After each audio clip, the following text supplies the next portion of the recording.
crazy past couple of days myself. So obviously, we're gonna let some people get in as we always do before we get into the news. Again, I hope everybody is just having a great day. I know things have been a little crazy, especially you people that live in like Buffalo, Western New York area, like I do. Things have been weird. So there's a lot to get into as far as like local stuff goes. Hi, how are you? So I think we have people in. Let's get going. So I want to start with news out of Rochester because Rochester made national headlines today. Body camera footage from March surfaced on Wednesday, and it showed an encounter between Daniel Perdue and Rochester police, an incident that is under investigation by the New York State Attorney General Office. The family of Daniel Perdue intends to file a wrongful death lawsuit against the city of Rochester, according to activists and attorneys. Activists say Daniel Perdue was lying on his back naked, handcuffed, and unarmed when police killed him in March. They say police put a bag over Perdue's head and pushed it into the ground. They say less than 10 minutes later he was dead. And according to the autopsy report that pronounced him dead, he was officially pronounced dead 7 days later. And according to the autopsy report, he died of complications of asphyxiation in the setting of physical restraint. So basically, he was choked to death. That's basically what they found. And it sparked some protests today in Rochester, obviously, and then here in Buffalo, where a lot of us live, or Kenmore, hi Tracy, or in this Western New York area. Protests have been going on for the past few days down Hurdle, as a lot of us know. Now, there was an encounter with some people a couple days ago with a knife, and then yesterday the encounter empty pockets. The owner, a guy who says he was the owner in the video, in the mix, along with some customers, one of which was a city employee for the Buffalo Sewer Authority, who ended up getting suspended. I believe that was the guy who mooned the crowd, which is in itself obnoxious. So, there's been a lot going on. There's a bigger protest scheduled for Friday at Delaware and Hurdle at 5 p.m. And a lot of people are probably going to be out for that. And Buffalo just needs to, I don't know, because I love Buffalo. I love the people here. These are not my experiences. And I think it's really been eye-opening, everything that's been going on in Buffalo the past few months, especially a city that I know I love and care about. I know a lot of you guys love and care about. And, it's just sad. Guys, we don't have, we just don't have room for that stuff in Buffalo, yelling racial slurs at people and everything. You don't have to agree with the protesters. Just let them go on their way. That's fine. Just don't try to incite anything, because what happens if they get violent with you? I don't want any violence. I don't want any of that, but provoking them's not doing any good. And I just don't get how people are defending these people in empty pockets and how they were acting. But I want to get into some other news here. Let's get into the airline pilots at Los Angeles International Airport, or LAX, on Sunday that reported seeing a guy flying in a jetpack 300 yards off their wing on the final approach. And they said when they were descending about 3,000 feet through the air. Just absolutely insane, guys. Jetpacks are cool. If jetpacks are a thing, I want one. That's all I gotta say. I don't like airplanes. I don't like the idea of it was me. I don't like the idea of being close quarters with people. But if I get on a jetpack, that's awesome. I would love that. And then I just want, before I get into any more stories, I want to address one fact. We use that in quotes here. Fact that was going around Facebook. It says 800,000 children every year are trafficked. It's not a true fact. The U.S. Department of Health and Human Services estimate that between 240 and 325,000 children are at risk of sexual exploitation each year. Now that's not just trafficking. That's, and by no means is that a good number. But that's an egregious number that was being thrown out there. And I just wanted to address that. So 240,000 to 325,000, which is an insanely high number its own that you don't have to make up a lie about, are at risk for sexual exploitation each year. It's not 800,000 that are trafficked in the United States alone, like we've been hearing at protests and seeing all over social media. That's the actual number from U.S. Department of Health and Human Services. It's disgusting. It's everything in itself. But guys, we do not need to lie about stuff to make it make it an issue. Like, yeah, at least let's do real facts, because every time a fact is miscued or lied about, it hurts any movement that it's a part of. I don't care how important the movement is, how much people should be able to get behind it. If you're reporting false facts and false information, it's going to hurt your movement. I am not trying to be a jerk. I do not want any children being trafficked or abused. But do not use false information. Please, when you're making your signs for protests, fact check your information. Any protest, I don't care. Fact check your information, because you're putting out false information. It's going to hurt your movement a little bit. And these are important things going on around our country that we're seeing hurt by false information, because protesters are spreading the false information. And it's sad. All right, so let's get into our next story here. 9 current and former Boston police officers were arrested. They allegedly committed over $200,000 in overtime fraud while tasked with overseeing the department evidence warehouse over nearly 3 years. A federal indictment unsealed Wednesday alleges. The officers, members of the Evidence Control Unit, alleged frequently left their shifts early by 2 hours or more before the schedule ended, but still submitted overtime pay slips to cover the full shift, according to Massachusetts U.S. Attorney Andrew Ling. Lieutenant Timothy Torgan, 54, of Woypool, retired Sergeant Garner O'Brien, 62, of Braintree, retired Sergeant Robert Twitchell, 58, of Norton, retired Officer Henry Daughtry, 61, of Dorchester, retired Officer Deanna Lopez, 58, of Middleton, retired Officer James Carnes, 57, of Canton, Officer Michael Murphy, 60, of Hyde Park, retired Officer Ronald Nelson, 60, of Jamaica Plain, and Officer Kendra Conway, 49, of Boston, each face 1 count of conspiracy to commit theft concerning programs receiving federal funds and 1 count of embezzlement from an agency receiving federal funds, prosecutors say. So I believe they're probably going to look at some jail time if convicted. Of course, this is all alleged, but I think the evidence here that I was reading anyways, and the report I read, it looks pretty rock solid. I don't want to, innocent until proven guilty. I believe in due process, but it looks like a pretty rock solid case. And, time theft is a real crime, I think. And, it's something we overlook, but time theft is a real thing. Again, as employees, we definitely, good night, Tracy. Have a good night. So one more, we got a few more stories, I guess, but scientists have found probable evidence that our galaxy has begun to collide with the Andromeda galaxy, which is our closest neighbor. I'm a big space nerd, so this is cool to me, and that's why I'm on the space news stuff all the time. So using the Hubble telescope, an American research team found that mostly gaseous halos around Andromeda and the Milky Way are overlapping each other. Their findings, which were published last week in the Astrophysical Journal, provided the most detailed glimpse yet at Andromeda's halo and at the first evidence that is touching our galaxy. So cool stuff there on the space front, guys. I don't know what this means, but it's 2020. So who knows what it means? Maybe it means our galaxies are going to collide and everything's going to blow up. It's 2020. Nothing catches me by surprise anymore.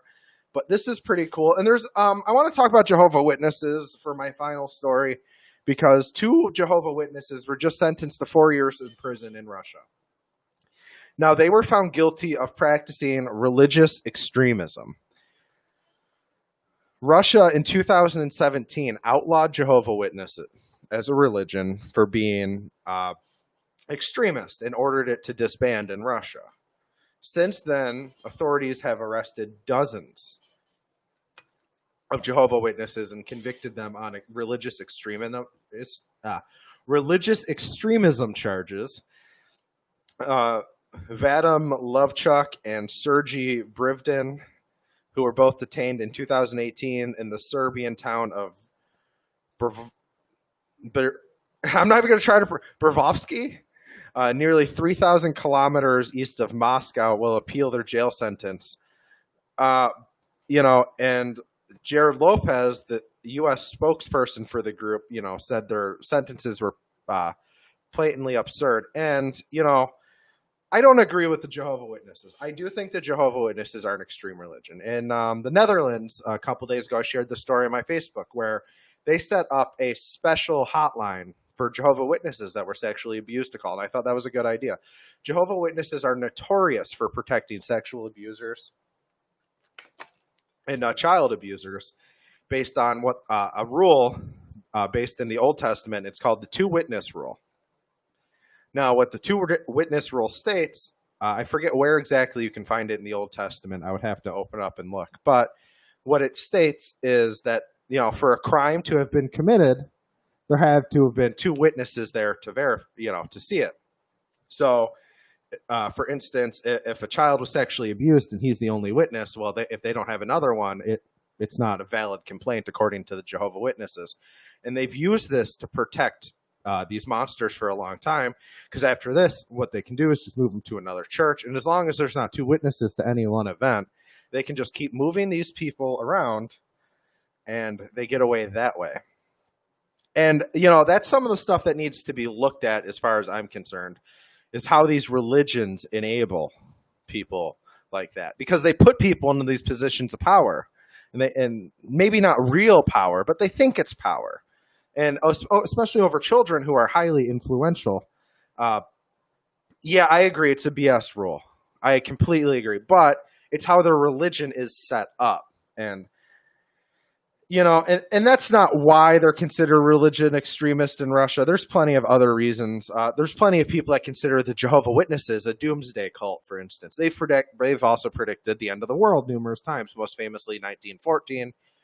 End of the world. They lost a lot of members again. 1975, I believe, where again they lost a lot of members, and they just keep reinventing themselves. And like, oh no, Jesus came back and appointed us the real church, and so it's all a bunch of I don't want to get into a religious debate with anybody, but this is absolutely ridiculous in itself. I mean, yeah, the two-witness rule is insane. I don't understand how, as a church, you cannot go with protecting your members, and especially the children first, and think you're doing God's work. I just don't get it. Religion is business as a whole. Faith is where, yeah, okay. Yes, I can agree with that, Justin. And but what I want to say about this is I don't agree with jailing people for practicing their religion. Do I think the Jehovah Witnesses are an extreme religion? Yes. Do I think they should be thrown in jail for their religious beliefs? No. I don't think anyone should be thrown in jail for their religious beliefs. Maybe I should make that clear. Nobody should be in jail for their religious beliefs. I don't care what you believe. As long as you're not actively trying to go out and hurt people. Now, if your religion involves human sacrifice or something, maybe it's a different story. But as long as you're not actively hurting anybody, no issues with me. I don't care. The Church of the Flying Spaghetti Monster, Catholic Church, I don't care. Just don't hurt people. Be a good person. I'm very torn when I read some of these stories, because I don't agree with spreading religious extremism, but at the same time, I think if we educate those people, and if they were willing to listen, a lot of them are not, they would leave. And if they would leave their religion, they would wake up. We shouldn't have to outlaw anything or lie about anything if it's that bad. Yeah. One of the big examples I see people use all the time was, would you lie to stop Hitler if you could? First of all, I don't think I'd have to lie to stop Hitler. I'm pretty sure if I could actually show everybody what Hitler was doing without it having to go through state-run media and all this other crap that was used to put in place to control people back then, people would wake up on their own. Obviously, we did not have the resources, the technology we have now, but we do now. Now we don't have to lie. We just have to film a camera. That's how all these police are being exposed. People taking out their phone and live streaming, right? That's all you got to do. There's no reason to lie if people are doing these heinous things. Wake them up. Show people what's going on. We have phones. We have technology, guys. We use this stuff to our advantage. We don't have to do that stuff, And And that's all I'm really trying to say to everybody. We don't have to be this nasty to each other. We don't have to lie. Like, if you don't like somebody, if you don't like if the policies, the politicians you dislike are that horrible, all you have to do is wake everybody up, and guess what? If everybody collectively agrees that they're that horrible, that politician should no longer be in office in theory. But it's hard work, and a lot of people don't want to put in that work. But that's what you have to do. You have to be able to kind of just do that stuff and wake everybody up and talk about it and be willing to say, hey, we're not going to agree on everything, because you're not going to agree with everybody on it. I talk with people every day on people I don't agree with.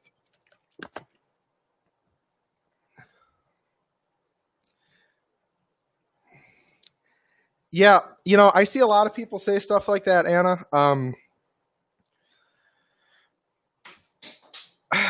I'm very I don't like the guy. But I also don't like his counterpart that's running against him. I'm going to end up voting third party probably. Yeah, exactly. And people aren't always we're not always going to agree on everything, but there's a fine line between fact and fiction that has been crossed with a lot of things. Unfortunately, the Save Our Children movement, which I think is a valid movement because children are being abused and it's horrible stuff. But unfortunately, all the false information being thrown in with it is hurting it. Unfortunately, religion can be a very useful thing for a lot of people, but unfortunately, all the extra garbage that comes with it hurts it for people and damages people. And there's people that have post-traumatic stress because they grew up in extreme religions like Jehovah Witnesses, like Mormonism. And these are things we genuinely have to consider, I think, moving forward. As a species and as people, we have to be more understanding and try to understand where people are coming from. We were not all raised the same, guys. Some of us had horrible childhoods we're trying to recover from. And you know what? And you need to understand that. And sometimes it takes 50 years. You can't expect everybody to get better at the same pace. You can't expect everybody to think the same way. You can't expect everybody to have the same outlook on the world, because the reality is I probably don't see the world the same as you do. It's I wish I could. I try my best to understand everybody where they come from. But, I only have my experiences and what I've gone through to kind of talk about and to relate things to. And it's true with all of us. Thank you very much, Tina. And that is just one of those things I think we need to consider moving forward. We need to understand we're not all going to think the same. We're not all going to be the same, and that's okay. We're not all going to have the same religion, the same political ideologies, the same economic policies, the same view on healthcare. That's okay. Me and my landlord today, he's a lot more conservative than I am, but we've had a long conversation. He caught me off guard when he said he supports, Medicare for all. It really caught me off guard. And these are things you don't learn about people unless you're having these conversations with them. So, go out there, talk to different people. Research something you don't know about. I've been trying to read some books. I've been reading the Quran, for instance. I've read it when I was younger. I didn't really understand it. I think I understand it a little bit better now. But that's what we got to do, guys. I love you guys. You guys are awesome. If you're on YouTube, you made it all the way through. Thank you. Like the video, subscribe to the channel. I love all you guys. You guys have a good rest of your night. I'm going to relax. I'm a little tired. I had fantasy football draft and everything today, and then 2.5 Men in bed. As always, you guys mostly know. You guys have a good night. Love you guys.